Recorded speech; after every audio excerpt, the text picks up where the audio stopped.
नमस्कार, आदाब, सत श्री अकाल दोस्तों। Welcome back to own channel current affairs express में। तो गाइस, आप सब लोग को पता है कि डोनाल्ड ट्रंप अभी बहुत हेवीली इंडिया के ऊपर टैरिफ लगा रहा है। पहले 25%, उसके ऊपर और 25% पेनल्टी रशिया से ऑयल खरीदने के लिए, तो टोटल 50% हो गए।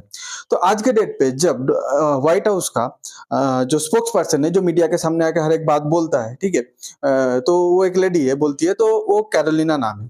तो उनको जब पूछा गया टैरिफ के बारे में इंडिया के ऊपर, तो बता रहा है Trump impose sanction on India to and Russia Ukraine war. White House, इसका मतलब व्हाइट हाउस बोलता है कि ट्रम्प ने इंडिया के ऊपर टैरिफ नहीं लगाया, ये तक एक टाइप का सैंक्शन लगाया है। सैंक्शन लगाया है ताकि इंडिया के ऊपर प्रेशर क्रिएट कर पाए, हम लोग इंडिया के थ्रू रशिया के ऊपर प्रेशर क्रिएट कर पाए, और ये यूक्रेन और रशिया का वॉर को मतलब हम लोग खत्म कर पाए। तो इन लोग का मेंटालिटी देखिए, मतलब हम लोग को मतलब प्यादा समझता है कि रशिया और उन लोग के बीच प्रॉब्लम है, तो इंडिया को प्रेशराइज करो, ठीक है। अब बोलेंगे सैंक्शन, टैरिफ, ये सब क्या चल रहा है। पहले हम लोग देख लेते हैं टैरिफ किसको बोलते हैं। देखिए, सैंक्शन मतलब इन लोग टैरिफ को एज सैंक्शन की तरह यूज कर रहे हैं, मतलब इतना टैरिफ लगा दो, इतना टैरिफ लगा दो कि इंडिया का प्रोडक्ट अमेरिकन मार्केट से कंप्लीटली गायब हो जाए। टैरिफ किसको बोलते हैं? देखिए, a tax impose by one country on the goods and services imported from another country.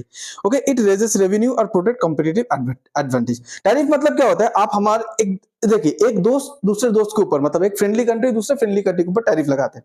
इसका मतलब क्या होता है कि आपका सामान जब हमारे कंट्री पे आएगा तो वो थोड़ा ज्यादा प्राइस पे बिकेगा। तो इसके वजह से क्या होगा कि हम लोग को जब कंट्री पे आ रहे हैं, हम लोग को थोड़ा ज्यादा टैक्स मिल जाएगा, रेवेन्यू मिल जाएगा, और हम लोग का जो लोकल कंपनी है उनको थोड़ा एडवांटेज मिलेगा, उन लोग का सामान सस्ता रहेगा। एम्बार्गो, जिसको हम लोग सैंक्शन मानते हैं, ठीक है। तो देखिए ये क्या बोलते हैं, अ trade restriction typically adopted by government. मतलब इसमें क्या है, आपका सामान कोई टैरिफ वैरिफ कुछ नहीं, आपका सामान को हम लोग इस कंट्री पे आने ही नहीं देंगे, मेरे देश पे घुसने ही नहीं देंगे, इसको बोलते हैं, ठीक है, सैंक्शन। अभी इस बात से दो ग्रुप बटा हुआ है। एक ग्रुप बोल रहा है क्या टैरिफ को सैंक्शन की तरह यूज कर रहा है, या ये बोल रहा है कि डोनाल्ड ट्रंप ने अलग से हिंट दे दिया कि हम लोग टैरिफ तो लगा दिया, काम नहीं बना तो सैंक्शन लगा सकते। अब बात इधर आ जाते हैं, आप एक साइड पे इंडिया को स्ट्रेटेजिक पार्टनर बोलते हो, इंपॉर्टेंट पार्टनर बोलते हो, क्वाड का एलाई है, डिफरेंट डिफरेंट पैक्ट साइन करके रखो इंडिया के साथ, लेमोआ, कॉमकासा, बेका, जो आप जनरली अपने फ्रेंडली कंट्री के साथ भी, जैसे जापान जैसा फ्रेंडली कंट्री के साथ भी साइन नहीं किए। तो आज इंडिया को आप बोल रहे हो कि सैंक्शन लगा देंगे, टैरिफ लगा देंगे, तो इसका मतलब क्या? इन लोग का मेंटालिटी देखिए, इन लोग मतलब हम लोग इंडियन को प्यादा समझ के रखे हैं, मतलब तुम्हारा रशिया के बीच, यूक्रेन के बीच, यूरोप के बीच जो भी जंग है, इसमें इंडिया को पनिश देके तुम लोग को क्या मिल जाएगा। पर इन लोग आज भी सोचते कि हम लोग इंडिया को पनिश करेंगे तो शायद इंडिया पहले जैसा, जैसे ब्रिटिश के सामने एक टाइम पे हम लोग गुलाम बन गए थे, झुक गए थे, सो आज के डेट पे शायद हम लोग अमेरिका के सामने, अमेरिका को ब्रिटिश मान के उसके सामने झुक जाएंगे, गुलाम हो जाएंगे। अमेरिका का मीडिया ही आज बहुत बोल रहा है कि इंडिया सबको सरप्राइज कर दिया, सोचा सा सैंक्शन, टैरिफ जो भी बोलिए, ठीक है, ये सबसे इंडिया झुक जाएगा, पर इंडिया तो डोनाल्ड ट्रंप का पूरा दाव उल्टा कर दिया। उसके बाद देखिए, अगर आप बोलेंगे अमेरिका कौन कौन से कंट्री को आज के डेट पे सैंक्शन के लिस्ट पे लगा के रखा है, आप अगर देखेंगे ईरान, ओके, उसके बाद आपका नॉर्थ कोरिया, उसके बाद रशिया। आज के डेट पे बच्चा बच्चा जानता है कि ईरान के ऊपर कुछ दिन पहले अमेरिका ने अटैक किया।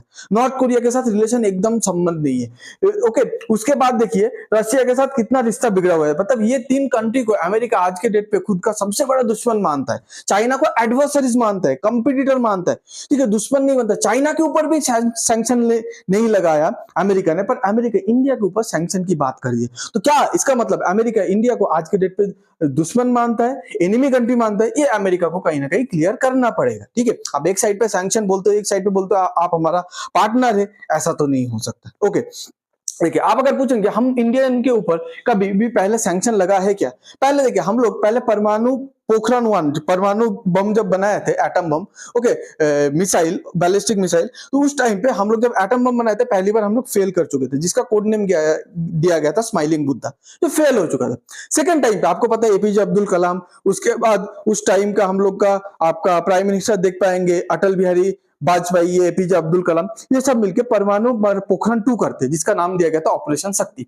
ऑपरेशन शक्ति एकदम कंप्लीटली सक्सेसफुल होता है। जैसे ही हम लोग खुद आके डिक्लेयर करते हैं हम लोग एटम बम का मतलब परीक्षण कर लिए है, न्यूक्लियर हथियार का, न्यूक्लियर मिसाइल का परीक्षण कर लिए है, जैसे मीडिया पे आके इंडिया ऑफिशियली बोलता है आज से इंडिया एक न्यूक्लियर मिसाइल कंट्री, तब क्या करते हैं अमेरिका ने इंडिया के ऊपर एकदम पूरा सैंक्शन पे सैंक्शन लगा देते, जो सैंक्शन की बात आज किया जा रहा है, सैंक्शन लगा देते। आप अगर इधर देखेंगे द व्हाइट हाउस, ओके, आप एक बार थोड़ा जरा से ये डेट को थोड़ा कट गए, ये है आपका May 13, 1998, ये डेट को गौर कीजिए। अमेरिका का प्रेस सेक्रेटरी जो है उसका लिस्ट है। 1998 पे हम लोग टेस्ट किए थे। मई 13 को सैंक्शन लगा दिया था अमेरिका हमारे ऊपर, और मई 11 को हम लोग न्यूक्लियर टेस्ट किए थे। मतलब न्यूक्लियर टेस्ट के 2 दिन बाद ही अमेरिका हमारे ऊपर भारी भरकम सैंक्शन लगा था। पहले देखिए, termination of assistance under foreign assistant act, मतलब अमेरिका हम लोग को जो भी फॉरेन असिस्टेंट देता था उसके ऊपर सैंक्शन लगा दिया। सेकंड क्या है, सेल्स ऑफ डिफेंस आर्टिकल, मतलब अमेरिका हम लोग को जो भी डिफेंस का छोटा मोटा सामान भेजता था, ओके, एक्सपोर्ट करता था, उसके ऊपर सैंक्शन लगा दिया। मिलिट्री फाइनेंस, मिलिट्री को जो भी पैसा मिलता था उसके ऊपर टैरिफ लगा दिया। Denial of any credit guarantee, हम लोग का इंडिया तब डेवलपिंग कंट्री था, जो लोन वगैरह देते थे उसके ऊपर सैंक्शन लगा दिया। यूनाइटेड स्टेट का opposition extension for any loan for financial और टेक्निकल असिस्टेंस, जो हम लोग को टेक्निकल असिस्टेंस देता था, डेवलप होने पे मदद करता था, उसके ऊपर बैन लगा दिया। Prohibition of United State bank from making any loan और providing any credit to the government, United State का कोई भी बैंक से अगर लोन लेने के बारे में इंडिया सोच रहा है उसके ऊपर बैन लगा दिया था। And last, prohibition of export of specific good technology subject to export licence by the commerce department, मतलब किसी भी टेक्नोलॉजिकल सामान जो अमेरिका इंडिया के साथ साझा करता था, शेयर करता था, मतलब बैन लगा दिया। मतलब आप बोल सकते हैं कंप्लीट एक ब्लैंकेट बैन जिसको बोलते लगा दे। एक चीज पे बैन नहीं लगाया था, डिप्लोमेट्स के ऊपर, मतलब इंडिया का डिप्लोमेट्स अमेरिका पे तब भी था, इंडिया का एम्बेसी अमेरिका में फंक्शन कर रहा था, अमेरिका एम्बेसी भी इंडिया पे फंक्शन कर रहा था, अमेरिका का डिप्लोमेट्स इंडिया पे था, पूरा कंप्लीट बैन लगा दिया। उसके बाद हम लोग के बाद आप बोलेंगे ये बैन कितना दिन चला, देखिए बैन लगता है आपका 1998 पे, उसके 2 साल बाद ही, ठीक है, मतलब 1999 से ही अमेरिका और इंडिया के बीच बैकडोर चैनल बातरा चालू हो जाता है, टॉक चालू हो जाता है कि हम लोग ये रिश्ते को सुधार के बैन कैसे उठाए। आप बोलेंगे ऐसा क्यों, अमेरिका इतना मेहरबान क्यों हो गया? अमेरिका को उस टाइम पे धीरे धीरे पता चल रहा था इंडिया एक बहुत बड़ा इंपॉर्टेंट पार्टनर बन सकता है अमेरिका का चाइना के अगेंस्ट पे। उस टाइम पे चाइना का राइज ऑलरेडी होने लगे। आप अगर देखेंगे ये है आपका बिल क्लिंटन, उस टाइम का आपका अमेरिका का प्रेसिडेंट, वो 2000 पे इंडिया पे विजिट करता है और धीरे धीरे एक एक करके बैन ऑफिशियली हटाते रहते हैं। अब देखिए आज उस टाइम से लेके 2000 से लेके आज 2005 जितना भी प्रेसिडेंट है, धीरे धीरे अमेरिका इंडिया के साथ रिश्ता सुधरते गए सुधरते गए सुधरते गए। अब अगर आप ये कब का आर्टिकल है पता है? 2025 जैन का आर्टिकल है। ये देखेंगे मोदी जी जिसके साथ मिल रहे, ये कौन सी पार्टी का मेंबर पता है, कौन सी पार्टी का डेलीगेट से? ये डेमोक्रेटिक पार्टी, मतलब जो बाइडेन, मतलब रिसेंटली जो बाइडेन ने भी लिखा है 26 साल बाद, ठीक है, पोखरण टेस्ट के 26 साल बाद, मतलब 2025 को यूएस ने जो लास्ट सैंक्शन था इंडिया के ऊपर न्यूक्लियर एंटिटीज पे, यूएस तब से 26 साल तक सैंक्शन लगा के रखा था, वो भी हटा दिया। जो बाइडेन जाते जाते उसको भी हटा के गए। तो मतलब इंडिया का इंपॉर्टेंस अमेरिका के पास कितना बढ़ गया कि धीरे धीरे धीरे धीरे एक करके पूरा सैंक्शन हटा दिया। और उसी टाइम पे डोनाल्ड ट्रंप नए करके सैंक्शन लगाने की बात कर रहे हैं, सैंक्शन इंडिया के ऊपर सैंक्शन की बात कर रहे हैं। ओके, उसके बाद ये बोला जा रहा है कि with sanctions on India US bring back 30+ years of trauma, मतलब जो हम लोग का जो 30 साल पहले का, मतलब लगभग 30 साल ही हो गया, तो 30 साल पहले का हम लोग को जो यूएसए ने सैंक्शन लगा दिया था, वही मेमोरी कहीं ना कहीं आज ये सैंक्शन की बात बोल के हमारे इंडियंस के माइंड पे यादों पे लेके आ रहे हैं। तो इससे क्या होगा, इंडिया के अंदर जो भी आपका यूएसए के ऊपर ट्रस्ट बिल हुआ था, वो ट्रस्ट कहीं ना कहीं फिर से टूटने लगेगा। जैसे उस टाइम पे हम लोग 2000 पे जैसे हम लोग अमेरिका को ट्रस्ट नहीं करते थे, एक एनिमी कंट्री या एक नॉट सो फेवरेबल कंट्री मानते थे, आज के डेट पे भी हम लोग अमेरिका को ऐसे ही मानने लगेंगे, ये सब जब ये सैंक्शन वगैरह की बात हो रहा है। ये सब सुन के रशिया का जो डिप्लोमेट्स है इंडिया पे, ठीक है, रशिया का जो एनवॉय है इंडिया पे, उन्होंने इसके बारे में क्या बता रहे आप देखिए। रशिया का जो एनवॉय है, इधर आप लोग देख सकते, 1 सेकेंड, रशियन एनवॉय क्या बताता है, if West criticise you it's means you are doing the right thing, मतलब अगर आपके कुछ किसी भी बात लेके वेस्ट मतलब वेस्ट आपसे खुश नहीं है तो आप एकदम सही काम कर रहे हैं। हम लोग को पता है इंडिया और रशिया का चैनल पार्टनरशिप बहुत चैलेंजिंग है।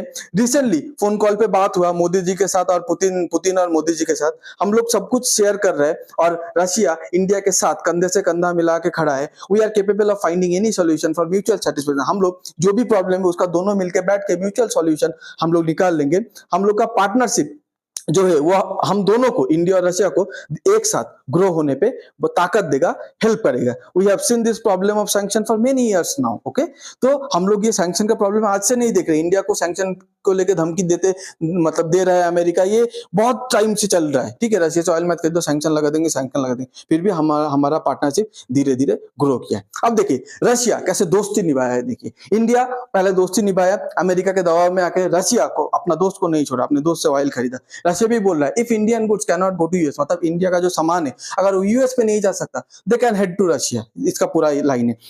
मतलब रशिया ने अपना मार्केट ओपन कर दिया कि यूएसए पे आप जो सामान भेजते थे, अगर वो यूएसए पे आप लोग नहीं भेज पा रहे तो रशिया का मार्केट ओपन है, आप रशिया पे आके सेल कीजिए। ऑब्वियसली देखिए, रशिया और अमेरिका का मार्केट एक साइज नहीं, कंपेयर कर नहीं सकते, ठीक है। अमेरिका का मार्केट बहुत बड़ा है, ओके, बहुत रिच मार्केट है, और रशिया का दिल तो देखिए, वो पूरा मार्केट ओपन कर दिया, मतलब मेरे औकात में, मेरे हिस्से में, मेरे मतलब हैसियत पे जितना भी है आप आके बेच के कमा के लेके जाइए, ठीक है। उसके बाद देखिए, रशिया ने ये बताया कि हम लोग बहुत कॉन्फिडेंट है कि इंडिया हम लोग से ऑयल खरीदता रहेगा, और ऑयल हमारे जो ऑयल एक्सपोर्ट है इंडिया को, इसके ऊपर कोई इफेक्ट नहीं पड़ेगा। उसके बाद देखिए, despite US section, Russia offers India 5% oil discount. India देखिए, इंडिया रशिया से ऑयल क्यों खरीद रहा है? रशिया इंडिया को सस्ते में ऑयल बेचता है, तो इसलिए इंडिया का बहुत सेविंग्स होता है, क्योंकि इंडिया पे तो ऑयल मिलता नहीं है, बाहर से खरीदना पड़ता है। मिडिल ईस्ट पे जाओगे तो ऑयल बहुत महंगा है, तो रशिया ने बोला हम लोग तो ऐसे ही पहले कम प्राइस पे, मार्केट का जो प्राइस है उससे कम प्राइस पे ऑयल बेचते थे। उसके ऊपर सिर्फ इंडिया के लिए, पूरे रशिया का जितना भी ऑयल बाहर है, चाइना को भी ये ऑफर नहीं दिया, बोला सिर्फ इंडिया के लिए हम लोग जितने पे ऑयल बेचते थे उससे भी 5% हम डिस्काउंट देंगे इंडिया को, तो इंडिया का और भी बचत होगा। यूएसए से ट्रेड के वजह से जो भी लॉस हो रहा है, रशिया जितना हो सके 5% डिस्काउंट देके अपने मार्केट को ओपन करके जितना हो सके उतने तरीके से, मतलब उतना तरीके से रशिया क्या करे, इंडिया का जो लॉस हो रहा है उसको सेव करने की कोशिश करे। उसके बाद रशिया ने एक बात बोला है, ये बात इंडिया ने पहले बोला है, ये बात मैं बोला हूं, पर रशिया का जो अनवय ने ये बात बोला है, ये बात तो सही है। Friend do not impose sanction. India पे बहुत बड़े बड़े पंडित, ओके, मतलब एक्सपर्ट बताते थे इंडिया यूएसए तो अभी फ्रेंड है, रशिया तो ओल्ड फ्रेंड हो गया, वो तो पुराने जमाने की बात है, रशिया को भूल जाना चाहिए, अमेरिका है हमारा नया दोस्त। तो रशिया ने वो सभी मतलब जो भी पंडित से उसको याद दिला दिया कि फ्रेंड कभी, दोस्त कभी एक दूसरे के ऊपर सैंक्शन नहीं लगाते। अगर कोई आपके ऊपर सैंक्शन लगाने की बात कर रहे हैं, इसका मतलब वो आपका दोस्त नहीं है। इंडिया भी ये सबसे, ठीक है, ये सबके बाद इंडिया तो अभी मतलब पूरा बोल दिया, इंडिया मेक्स अ कैविएटेड प्लेज, मतलब इंडिया तो अभी प्रण ले लिया, इंडिया तो अभी मतलब मैं खरीदूंगा ही खरीदूंगा, मतलब रशिया से हम लोग पहले तो खरीद रहे थे, अभी इंडिया ने मतलब जिद पे आ गया, मैं तो अब रशिया से तेल खरीद के ही रहूंगा, जिसको जो करना है कर ले।